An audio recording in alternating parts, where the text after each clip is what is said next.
Aujourd'hui, nous sommes à Londres.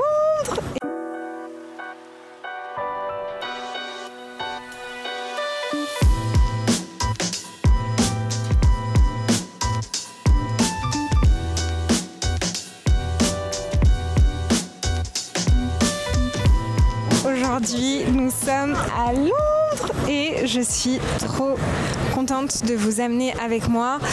C'est incroyable, regardez-moi ça.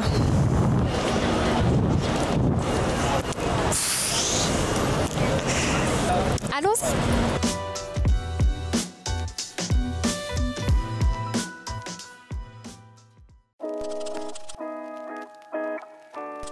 Sophie, pour ceux qui nous regardent, est-ce que tu peux repréciser ton rôle chez Crosta Monica ? Moi, je suis directrice de la France. Directrice de la France, ok. Et du coup, donc les bureaux sont à Londres, là où on est.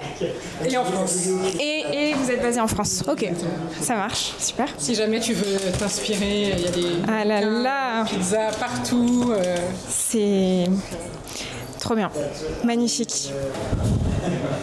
C'est incroyable, ça me donne trop faim, même si j'ai déjà mangé dans le Eurostar. Vous avez une gamme sans gluten aussi, je vois. Pas en France. Pas en France, mais qui est présente quand même, ok. Et on aimerait lancer en France la base. Ça, c'est la première référence en volume au Royaume-Uni. Oh, mais c'est super intéressant. Notre pâte, c'est 5 ingrédients. Donc, c'est de l'eau des Dolomites, D'accord. de la farine, de l'huile, du sel, un tout petit peu de levure.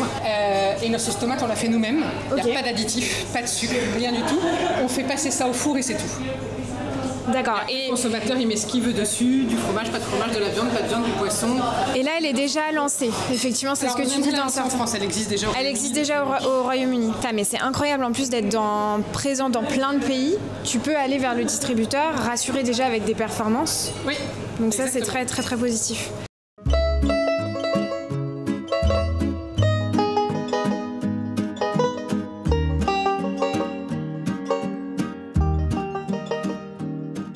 You have a podcast Yes, exactly. about food.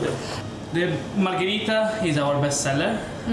It's just the original recipe. So tomato sauce, the two different type of tomato. Okay. Is passata and semi-concentrato. Mozzarella, Parmigiano grated, and then Sicilian oregano. We have our quattro formaggi Oh my God. with gorgonzola. Yes. And French people are cheese lover. yeah, I know. I know very well. That's it. Shall we try them? Yes. Oh yes. Après avoir dégusté des bonnes pizzas, là, j'en peux plus.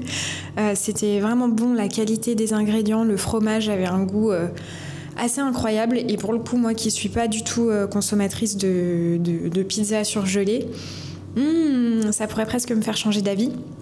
Bon, ce que je vous propose, c'est de voir les backstage d'un podcast et de voir toute l'installation qui se passe derrière. Et c'est parti pour l'installation. Donc tout d'abord, l'élément central, c'est la Rodecaster vidéo. Donc en fait, c'est comme une espèce de table de mixage qui me permet de brancher mes caméras, mes câbles et mes micros et de pouvoir synchroniser tout mon montage. C'est-à-dire que quand je vais parler, la caméra va se mettre sur moi au montage. Quand mon invité va parler, la caméra va se mettre sur lui au montage. Donc c'est extrêmement pratique, donc c'est un petit bijou qu'il faut quand même savoir maîtriser, mais c'est un peu la table de pilotage d'un podcast tout simplement.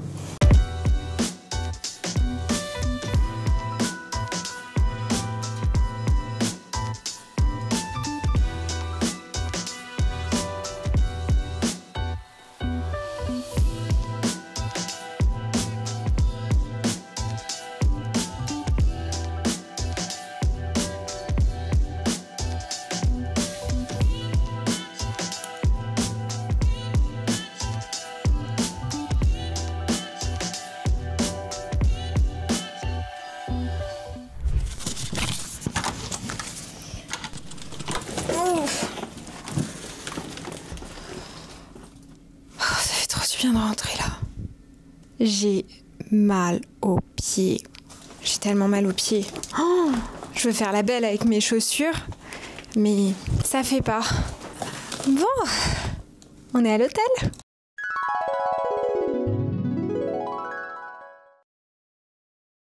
Hello!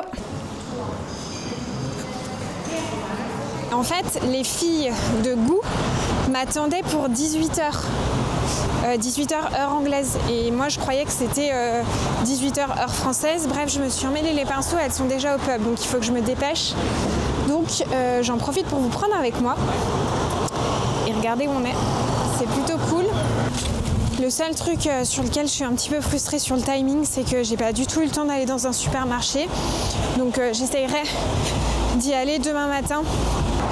Tout à l'heure chez Crosta Molica, c'était vraiment génial parce qu'ils m'ont vraiment accueilli aux petits oignons, ils m'ont fait déguster toutes les pizzas, etc. Enfin vraiment, c'était ultra chouette. À chaque fois que je vais dans des grandes villes, souvent ce qui me frappe, c'est la pauvreté. Et là, c'est vrai que j'ai vu beaucoup de SDF dans la rue. Ça me fait trop de la peine. Bon, il y en a dans toutes les villes, mais c'est vrai que à chaque fois, ça me frappe quand tu les vois dans le métro ou dans des endroits effectivement où il y a beaucoup de passages. Ah oui, il faut que je vous dise un truc. À chaque fois que je rencontre des gens dans le cadre du podcast, que j'ai vu que à travers des Teams ou à travers Instagram, à chaque fois je suis hyper stressée, j'ai l'impression que c'est un date Tinder parce que concrètement je vois les gens à travers un écran et je suis pas du tout physionomiste et quand j'arrive dans un endroit, donc là en l'occurrence je vais arriver dans un pub, j'ai toujours peur de faire une gaffe, de pas reconnaître la personne, que ça la vexe, etc. Et ça me met trop mal à l'aise à chaque fois. Donc là, je vais croiser les doigts pour pas que ça le fasse. Normalement, ça devrait aller. Et je vous montre, c'est trop beau où on est.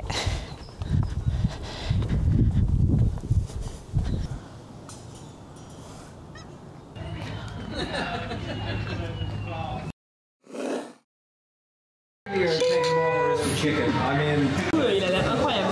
Le fromage et tout. Il y aura pas le son sur ton... Il y aura pas le son. Si, peut-être. Comment la marque Gou, vous qui nous regardez, est-ce qu'on dit Gou dessert ou Gu dessert? Qu'est-ce que vous dites, vous? Marie, qu'est-ce que tu dis, toi? Alors la marque est basée sur le mot français le goût et donc on dit goût. Ah, ça c'est bon. Et toi, Valentine?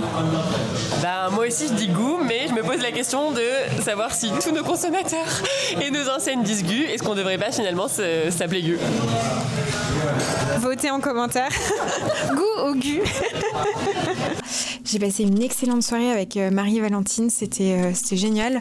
En fait, j'ai l'impression d'être avec des copines, donc c'est trop cool quand ça se passe comme ça. On a beaucoup parlé d'agro et de tout cet univers-là.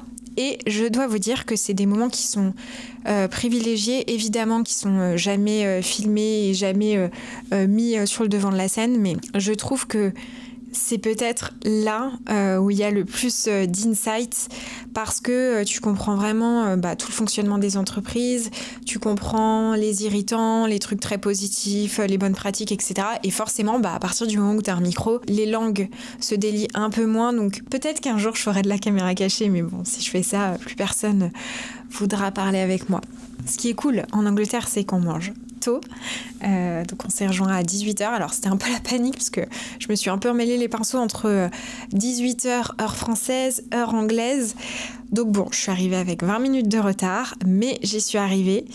On a passé une super soirée, j'ai mangé un bon fish and chips et demain je vous ramène avec moi. Pour une autre journée, j'aimerais bien pouvoir visiter un supermarché et puis évidemment, donc je vais aller dans les locaux de Gou. On va passer du surgelé au dessert. Ça c'est très chouette. Et puis voilà. Bon, vous avez passé une bonne nuit. Moi, c'était trop bien. La literie était incroyable. Aujourd'hui, on est 20 000 sur LinkedIn. En vrai, j'ai jamais été vraiment attirée par les chiffres et les métriques parce que quand j'ai commencé le podcast il y a 5 ans, j'avais juste vraiment envie d'écouter les histoires de personnes qui ont travaillé dans la grande distribution depuis longtemps Et avec mon statut de stagiaire à l'époque, je me disais que ça allait intéresser personne de répondre à des questions d'une stagiaire. Et écoutant beaucoup de podcasts, je me suis dit peut-être avec un micro, ce sera beaucoup plus simple d'aller chercher justement ces personnes-là. Et ça a pris tout de suite. Alors, qu'est-ce qu'on se met sur ce visage pour ressembler à quelque chose? Alors moi, je suis pas influenceuse de make-up. Hein. Vous êtes prêts? Ça change quand même un peu le maquillage. Hein. Bon allez, c'est parti, on s'en va. La valise est faite, mon sac est fait. Et en route pour Goût Dessert. Il y a plein de références. Lesquelles sont les plus vendus en France? Tu me disais que c'était le cheesecake. Ouais, le cheesecake vanille spéculoos qui s'appelle New York en Angleterre. Et je vois là, t'as ça c'est nouveau. Ça a été lancé l'année dernière. Black Forest. Ouais. Ouais, et ça par contre, tu vois, c'est intéressant. Donc c'est Forêt Noire, ça a été lancé l'année dernière au Royaume-Uni sous une gamme un peu qui s'appelait Nostalgia. Et nous, on s'était dit, pourquoi pas l'essayer en France? Et en fait, on l'avait présenté à nos partenaires à l'époque, donc Solinest. Et on était déjà nous-mêmes moyennement convaincus de la Forêt Noire. On s'est dit, c'est quand même assez vieillot. Ouais, oui, c'est sûr. La réaction a été, mais non, c'est pas goût, c'est pas possible. Le produit est délicieux, hein, franchement, on le mange, il est très bon, mais en fait, ça va pas du tout avec l'image de la marque en France. Et c'est assez intéressant. Ah, comme quoi les spécificités. Ouais, et en fait, en France, ce qui est assez intéressant, c'est que notre marque est majoritairement achetée par des consommateurs de moins de 50 ans, et la marque est vue comme ultra moderne, alors qu'en Angleterre, la marque est arrivée un peu avant, et en fait, les consommateurs ont vieilli avec la marque, et on n'arrive pas à recruter des jeunes en Angleterre, c'est l'inverse de la France. Et donc, la marque est vue maintenant comme vieillissante en Angleterre, alors que c'est l'opposé en France. Donc, ça n'a pas du tout choqué en Angleterre qu'on fasse une Forêt Noire. Et en France, c'était en mode non, ça c'est les mamans, quoi. C'est pas... Et là, t'as du plant-based. Ouais, alors au Royaume-Uni, c'est énorme, la partie végétale. Donc on a beaucoup de plant-based, il me semble qu'on a 7 ou 8 références, il me semble. Donc là, c'est un format complètement différent. Voilà, donc on est sur un format de pack différent avec des packs stacked qu'on appelle, parce qu'il y a moins de place en linéaire, donc ça permet de mettre plus de produits. Et ça fonctionne très bien au Royaume-Uni. Nous, on l'a lancé en France il y a quelques années, ça a vivoté et en fait, il n'y avait pas assez de demandes. Donc, on a décidé d'arrêter la gamme. On est relativement en retard, enfin, en tout cas, en retard. Ça dépend du point de vue, mais. On va dire des. Ok. Alors qu'est-ce qu'on a? On a alors je te l'ai dit en français, même si c'est pas qu'anglais, le Rocher Praliné. Donc, on a lancé une édition limitée en 2024. Donc, en fait, c'est 5 couches. Donc on a du biscuit, un caramel salé avec du sel de Guérande, une couche de cheesecake, du chocolat praliné et puis des pépites de sucre doré sur le dessus. Et tu vois là, c'est ce que tu disais, l'expérience client, tu es complètement. Quand même, Waouh, mais on dirait que c'est de l'or quoi qu'il y a dessus. J'en mange pareil, très peu T'es souvent. dessert ou pas? Parce que ça dépend aussi de... Je suis dessert vanille assez classique, j'avoue, en tant que conso, hein, vraiment, mais... Ouais, c'est trop bon. Ça fait longtemps qu'on n'a pas goûté le praliné. Ouais, c'est très très bon. En fait, c'est les différences de texture, là, c'est... Et le goût, là, c'est... La praline est tellement bon. Mais tu vois, je vais plus être, je pense, sur du chocolat classique. Ouais. Et ça, alors, goûtons voir. Ouais. Et puis souvent, enfin, c'est des... Je veux dire, on parle beaucoup d'économie de la flemme, mais parfois tu peux avoir la flemme de faire un gâteau maison. Enfin, moi, je suis très adepte du fait maison. Hein. Pour le coup, j'essaye d'en faire. Je suis pas une grande cuisinière, mais j'essaye. Mais faire des desserts, là, tout ce qui est pâtisserie, là, c'est hyper technique. C'est long, c'est technique, c'est... Ah ouais, moi, c'est peut-être c'est celle que je préfère. Même si je trouve... Enfin, les deux sont... Deux vies différentes, ça dépend vraiment. Ça se compare même pas. Hein. Vous êtes arrivé vivre à Londres, enfin en Angleterre. Est-ce qu'il y a des choses qui vous ont surpris dans la vie Enfin, je trouve ça trop intéressant de voir les spécificités. Moi, la première fois que j'ai fait mes courses, j'étais perdue.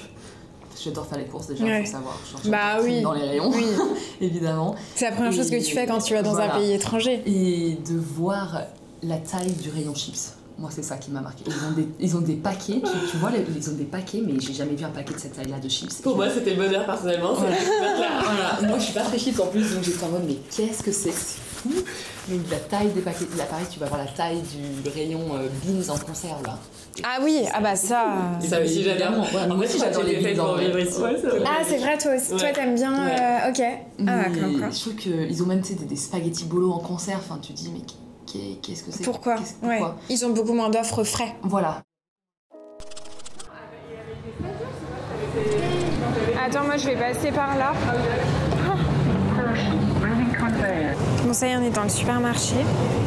Ah là là, J'ai trop envie de rester plus longtemps. Donc alors, là, on a les pizzas. Ah bah, il y a du Crosta Molica. Oh, mais c'est fou à quel point ça fait quali. Et la taille du rayon. Les accents sont présents aussi ici, forcément. Ouais, c'est pas représentatif de la part de marché. Ah, mais t'as quand même beaucoup de bonnes mamans. Limite, ça bien.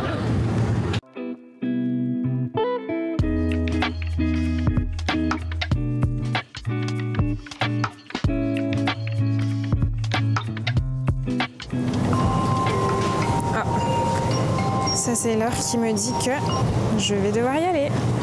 Bon, c'était court mais intense. Du coup je me suis acheté là en repas ça me donnait trop envie et j'ai trop aimé, je vous montrerai.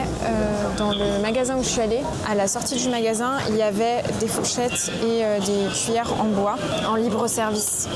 Et je trouve que pareil en termes d'expérience client, ça c'est vraiment cool. Donc on va goûter, donc il y a une espèce de mousse de betterave avec de la salade et de la feta. C'est trop bon.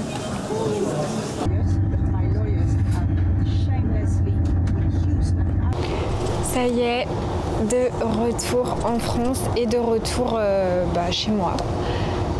Je suis crevée, mais c'était tellement ouf ce voyage à Londres. Donc voilà, tout s'enchaîne, les rendez-vous, mais c'est grisant d'un côté. Et c'est ça qui est beau et c'est ce pourquoi je me suis mise aussi à mon compte.